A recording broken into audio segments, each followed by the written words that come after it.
System है।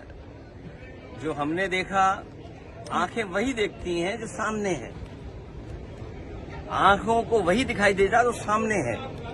इसीलिए उन्हें वो दिखाई नहीं दिए जो परिवार के लोग आज भी भटक रहे हैं। मैं तो अपने पत्रकार साथियों से कहूंगा और खासकर यूट्यूब चैनल वालों से कहूंगा, हालांकि कुछ यहाँ तो ज्यादातर वो पत्रकार हैं जिनके ऊपर बीजेपी का इन्वेस्टमेंट नहीं है, ये बड़े बड़े उद्योगपतियों का इन्वेस्टमेंट नहीं है, इसलिए हमारी बात आपके माध्यम से वहां तक पहुंचेगी।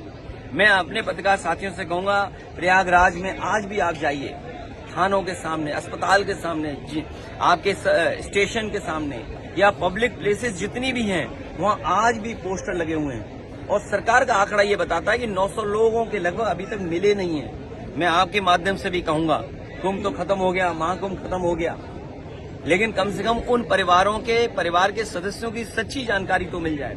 और यही नहीं, हमारे मुख्यमंत्री जी भी कमाल के कहते हैं कि हमने 4 लाख नौजवानों को रोजगार दिया मोटरसाइकिल से, कि जो बैठा करके ले जा रहे थे। ये बताइए, मोटरसाइकिल पे कब कॉमर्शियल तरीका आपने अपना दिया कि आप मोटरसाइकिल से ही व्यापार कर लीजिए। और इसका मतलब ये है कि अब नौजवानों को 144 साल बाद रोजगार मिलेगा। अब तो मिलना नहीं है, हो रही है। ये सरकार आ जाएगी तो और आने वाले समय में अन्याय होगा। अभी जो संभल कोई कल्पना नहीं कर सकता है जी। संभल इस समय बहुत चर्चा में है, सीओ द्वारा कुछ विवादित बयान भी दिया गया है, कैसे देख रहे हैं? देखिए, आप संभल का तो पूछ रहे हैं, एक छोटे अधिकारी का आप पूछ रहे हैं, लेकिन बगल के जिले बरेली में एक डीएसपी अधिकारी पुलिस का, उसका घर जला दिया, उसकी सरकारी गाड़ी जला दी, पूरा घर जल गया, लेकिन पूरा उत्तर प्रदेश शांत है। पता नहीं हमारे चैनल के कैमरे कहां चले गए।